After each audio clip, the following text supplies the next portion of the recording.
Salut frérot, on est dans Rambam Yomi, Sefer Shoftim, Perek, Shlishi de Edout, le témoignage. On a vu dans les prakim d'avant que lorsqu'on apporte un témoin, il y a trois types de questions, en tout cas d'interrogatoire, on va dire. Il y a ce qui concerne, ce qui est contextuel, on va dire ça, ou circonstanciel, c'est-à-dire que le lieu, l'endroit, la date, le moment précis. Il y a ce qui relève, on appelle ça donc les chakirot.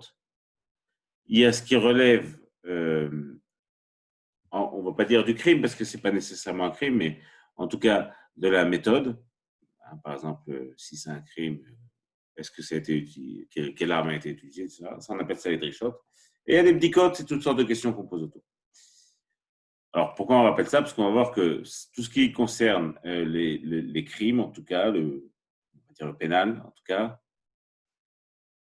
ou toute chose où il y a une vie humaine en jeu, alors ça se passe d'une certaine manière. Quand ça concerne les biens, les litiges financiers, c'est légèrement différent. הלכה א', אחד דיני ממונות ואחד דיני נפשות בדרישה וחקירה, שנאמר משפט אחד יהיה לכם. Théoriquement, selon la Torah, ce qui est marqué Mishpat Echad, une loi pour vous, c'est censé être la même chose, que ce soit des litiges financiers ou alors des questions de crimes, de meurtre. אבל אמרו חכמים, כדי שלא תינולד בפני לווין, אין עדי ממון צריכים דרישה וחקירה. Mais Chachamim se sont rendus compte que si on rend le protocole trop difficile, trop compliqué, trop administratif, lorsqu'il s'agit de prêts, par exemple, de faire prêter d'argent, ou de prêter des choses, alors les gens viendraient à Pachout ne pas prêter. Et donc, Chachamim ont demandé à ce qu'on retire, ont décidé de retirer la partie de Risha Vechakira. C'est-à-dire cette investigation qu'on fait, Chachamim l'ont retiré pour que ce soit plus facile de faire des transactions, de prêter de l'argent, etc. Ketzad, de quelle manière? Amroua edim befanunu hilva ze et ze mana beshana plunit. Si par exemple, les témoins ont dit devant nous, il a emprunté cette année כך וכך, אף על פי שלא כיוונו את החודש ולא את המקום שהלווה בו ולא את המנה, אם היה ממטבע פלוני, même s'ils n'ont pas dit précisément quel lieu, quel endroit, à quel moment ça s'est fait, ou alors quelle monnaie il a pris au matbea pluni, et de tan qu'à on va considérer leur témoignage comme ok, puisque Chachamim nous dit il faut rendre ça moins protocolaire. Alors que dans tout ce qui concerne dîner les fachos, il y a une vie humaine en jeu, ou une punition parmi des plus dures. Évidemment, on a vu que les témoignages doivent être extrêmement précis, à l'heure près. הלכה ב' באמת דברים אמורים בהודעה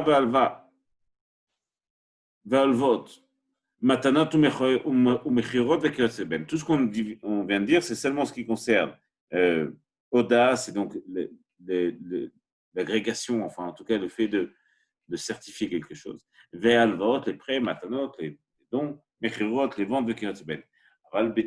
Toutes les transactions qui sont de ce type-là. Alors, bedine knasot, tzrichin drisha vechakira. Mais ce qui concerne les amendes ou la taxation, il faut une drisha vechakira, il faut une investigation en bonne et due forme. Ben tzarich lemar b'malkut ou b'galut, évidemment, à plus forte raison, ce qui concerne les cas où il risque d'y avoir une punition qui amène un dégoût ou alors une marginalisation ou alors un envoi dans une des villes de Galout, comme on l'a vu.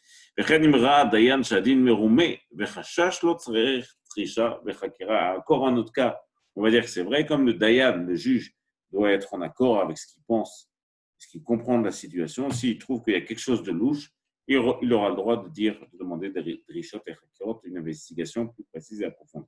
Alors, אף על פי שאין עדי ממונות צריכים דרישה וחקירה, אם הכחישו העדים זה את זה בדרישות ובחקירות, העדותן בטלה. Alors, c'est vrai qu'on a vu qu'ils ne sont pas obligés de faire drisha vechakira, c'est une investigation circonstancielle, mais en revanche, s'ils l'ont fait et qu'ils se contredisent, on annule le témoignage. S'ils ont rien dit, c'est s'ils ont dit quelque chose et qu'ils se sont contredits, évidemment, on annule. Par contre, sur les bdikot, c'est-à-dire sur les questions qui sont en plus les vérifications, on va dire ça, s'ils se sont contredits sur les vérifications, alors là, on va garder la edut. Ketzad, de quelle manière, par exemple, S'ils n'ont pas dit de date à Kol Besed. Si le premier dit ça s'est passé en Nissan, le deuxième dit que c'est passé en Iyar, c'est passé en mai, c'est passé en août, donc ils se contredisent, forcément on annule puisque c'est une drisha, on annule le témoignage. Le premier dit que c'était à Jérusalem, le deuxième Loud, on annule le témoignage. Là c'est plus contextuel, donc c'est plus dans la drisha. Si il dit non, il a pris un tonneau de vin, et l'autre dit non, c'était un tonneau d'huile, donc, comme ils sont en contradiction sur les drishot, on annule le témoignage.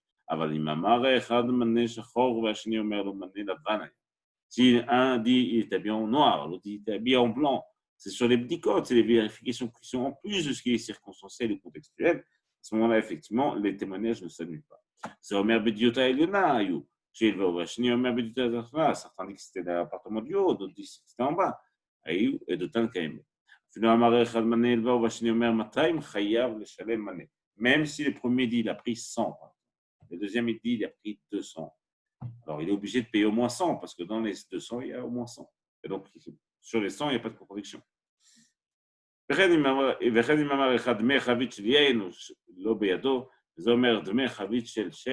le premier dit il y a l'équivalent de la valeur commerciale d'un tonneau de vin et le deuxième dit non, c'est la valeur commerciale d'un tonneau d'huile, il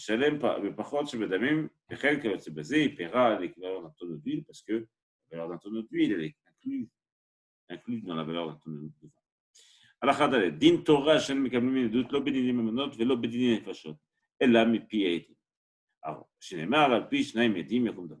Il y a un passage dans la Torah qui dit que selon deux témoins, on exécutera, en tout cas, on considérera un jugement. Minatora, on a besoin de ces deux témoins, sauf qu'on a besoin de mipi, c'est marqué de la bouche, on a besoin de les entendre. Velo mirtav yadan, mais pas selon leur témoignage écrit. Mais selon les Chachamim ont rajouté de pouvoir trancher certains litiges financiers avec des contrats ou en tout cas des textes ou un certificat qui a été écrit et signé. Même si les témoins ne sont pas physiquement là. Pareil, c'est la même idée, c'est que Chachamim ont voulu rendre les transactions faciles et abordables, donc ils n'ont pas voulu alourdir la procédure. Et par contre, on n'utilisera pas donc des témoignages écrits ni dans ce qui concerne les knassot, les amendes, makot ou galout, évidemment, à plus forte raison pour ce qui concerne des punitions physiques ou alors d'être envoyé dans une autre ville, marginalisation, etc. Et l'homme est PN, mais l'homme est ça, il faut l'entendre de la bouche du témoin, mais pas de manière écrite. Halacha Ed. Kol Ed she'nechkera eduto bevedin, ben bedinim mamonot, ben bedinim nefashot, en yachol lachzor bo. Une fois qu'un témoin a apporté son témoignage et que l'investigation s'est faite devant les juges, que ce soit dans les litiges financiers ou alors dans les cas de crime, etc., il ne peut pas revenir en arrière. Ketzad, Amar Mutae Haïti. Il dit par exemple, j'étais trompé. Shogeg Haïti, je ne savais pas que c'était interdit. Je me suis rappelé que c'était comme ça. Les Fachado Asiti, j'ai fait ça pour lui faire peur. En Shomino, toutes ces choses-là, même si elle donne une bonne raison, on n'écoute pas. Il a témoigné, c'est fini. Il ne peut pas rajouter non plus une condition à son témoignage. Chaque fois que l'investigation s'est tenue et a été complétée, une fois qu'il a dit, il a dit. On n'écoutera pas que ce soit pour annuler son témoignage ou pour ajouter des conditions. Les personnes qui ont signé sur un contrat. C'est comme si on avait fini leur investigation, s'ils ont été en accord avec tout ce qui a été marqué sur le contrat. Ils ne peuvent pas faire machine arrière. Tout ce qu'on dit, ça, c'est vrai seulement si on a un moyen de vérifier ou de certifier le contrat qui a été fait sans les témoins. Par exemple, s'il y a d'autres témoins qui disent effectivement c'est leur signature, ou alors si on compare les signatures, on voit que c'est leur signature. Alors c'est comme ça, c'est une manière d'appliquer le contrat, même sans les témoins originels. Par contre, s'il n'y a aucune autre manière, il faut absolument les témoins originels pour faire ce contrat, on a ce qu'on appelle une ta'anat migo. C'est qu'on dit que, a priori, puisqu'ils ont la capacité qu'un a péché à ça ou à péché tir, ou à péché tir ou à péché ça, c'est-à-dire que celui qui est venu interdire, c'est lui qui va aussi permettre, celui qui vient permettre, c'est lui qui va interdire, puisque c'est eux qui ont certifié ce contrat. Et que seuls eux peuvent dire qu'il est vrai, on va les croire dans ce cas-là. Pourquoi? Parce qu'ils auraient pu très bien ne pas appliquer le contrat, puisque ça dépend d'eux. Okay? Ou alors ne pas le certifier. בכל אופן, סליחה, כן. עדים מחתומים על שטר זה, הרי כמשם יחקדו בבית דין, ואין יכולים לחזור בו, אין ce qu'on a vu. באמת דברים אומרים שאפשר לקיים השטר שלא מפיהם. Ça, c'est vrai, donc on a vu, si on ne peut pas appliquer le contrat sans eux, comme ça, Yusham Medim, chez Zok Taviadan, par exemple, des personnes sont venues témoigner que c'est effectivement leur signature. Oh, Jaya Taviadan, Yotzem Makom Acher, alors qu'on arrive à le comparer leur signature. Mais si on a besoin de ces témoins pour affirmer, confirmer ou appliquer le contrat, mais qui disent effectivement, c'est effectivement notre signature, effectivement, mais on n'avait pas le choix, on était en danger quand on a signé, alors on était petits, on l'a fait de manière juste, on est proche des gens qui sont sur lesquels on témoigne, c'est interdit évidemment, alors on a été dupés. On va les croire. Pourquoi? Parce qu'ils auraient pu très bien ne pas dire que c'est leur signature et personne n'aurait pu vérifier. Donc, si on n'est pas en capacité de vérifier, on les croit.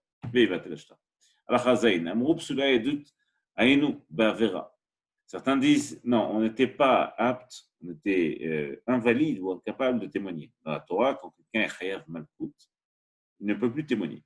Donc, s'il dit non, on a fait beaucoup de fautes, de avérotes, ou alors au shofra de la carte, on a pris des bakchiches, on a pris des pots de vin, à des doudzos sur ce témoignage, sur toutes ces choses, et donc on a invalide, notre témoignage n'est pas bon. On ne les croira pas là-bas. Pourquoi? Parce que personne n'a le droit de se considérer, de se statuer comme étant un rachat. Pourquoi? Parce qu'il y a marqué que les juges rendront rachat pour le rendre invalide et témoigner. Lui ne peut pas le faire sur lui-même. Quelqu'un d'autre, oui. Mais lui, personne ne peut se rendre au rachat. Parce que des témoins viennent et disent témoigner le rachat.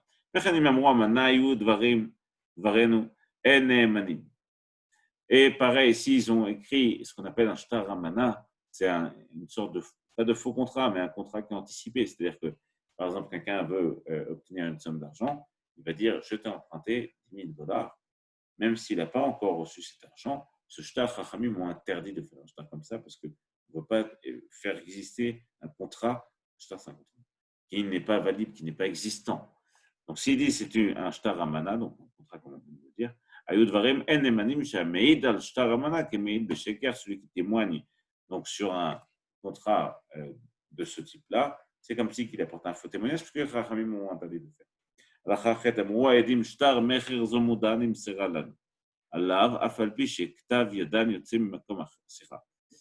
On reprend.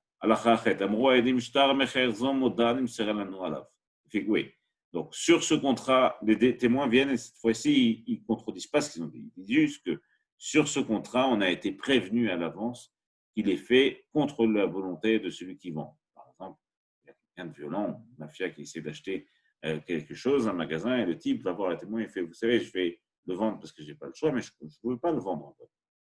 Et il le dit au témoin. Nous l'a annoncé.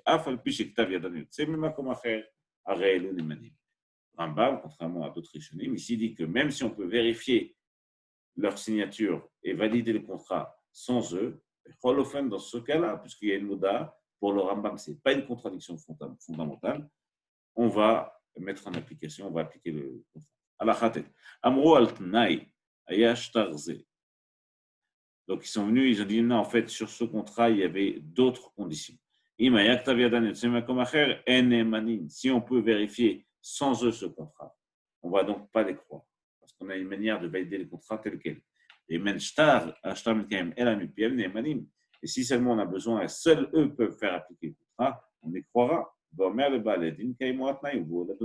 et dira, au protagoniste dans ce jugement, faites la condition telle que les témoins le disent et venez au jugement. על החיות, אמר אחד מן העדים על תנאי היו הדברים והשני אומר, לא היה שם תנאי, הרי כאן העד אחד. Un des témoins dit qu'il y avait effectivement une condition annexe à ce contrat, l'autre dit qu'il n'y en avait pas, on considérera seulement un des deux témoins, un témoin et pas deux. על החי י"א, גם בדיני ממונות אין מקבלים עדותו אלא בפני בעל דין. Même dans les litiges financiers, on ne peut recevoir un témoignage que si tous les protagonistes sont là, et notamment les personnes qu'on accuse ou alors à lesquelles on demande une somme. Par contre, si cette personne était malade, alors que les témoins ont dû aller dans un autre pays, et qu'ils lui ont demandé de venir, et là-bas qu'il n'est pas venu, en d'autres termes, il essaie de se défiler. Dans ce cas-là, on appliquera, on recevra un témoignage, même si tous les protagonistes, même si l'accusé en tout cas n'est pas là. C'est vrai seulement si on va faire un témoignage, enfin on vient de dire un témoignage, physiquement. Si c'est une attestation ou un contrat qui a été écrit, on va appliquer le contrat. Même si les protagonistes ne sont pas là, puisque le shtar est venu. Et c'est comme si qu'à ce moment-là, le témoignage avait déjà été fait. Même s'il vient et qu'il dit c'est un faux contrat, et des shekers, c'est des faux témoins, les doutes, ou alors ils ne sont pas capables de témoigner, on ne l'écoutera pas et on applique le contrat. Par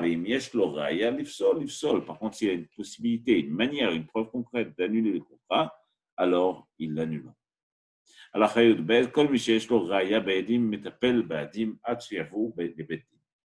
Tout celui qui a des témoins pour un témoignage qu'il doit apporter, il est responsable de ces témoins, il doit s'en occuper, les faire venir, les nourrir, etc. On s'occuper des témoins jusqu'à ce qu'ils apportent leur témoignage. Et si, dans un cas où la personne qu'on est en train d'accuser, c'est quelqu'un de violent, de dangereux, et la personne qui demande l'argent à cette personne dangereuse, en tout cas, elle a dit que que les témoins ont peur de venir témoigner contre lui parce qu'il est dangereux, mais Baldino. Dans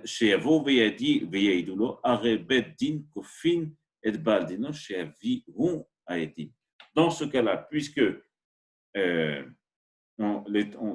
personne dit que les témoins ne veulent pas venir témoigner parce que la personne d'en face est trop dangereuse, on va forcer la personne dangereuse donc, à elle apporter des témoins pour s'innocenter.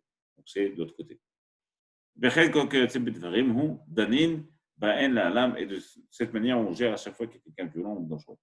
Le Rav Sabato, Chaim Sabato rajoute, il dit, si tu poses la question, la personne dangereuse, elle va apporter des témoins, aussi ils ont peur. Et il répond que c'est plus facile de ne pas dire qu'il était là que de dire oui, il était là, ou il est coupable, ou alors oui, il doit payer cette somme. C'est plus dur d'affirmer quelque chose que de se taire. Adkan, Perek, Shlishi. Kol Tov.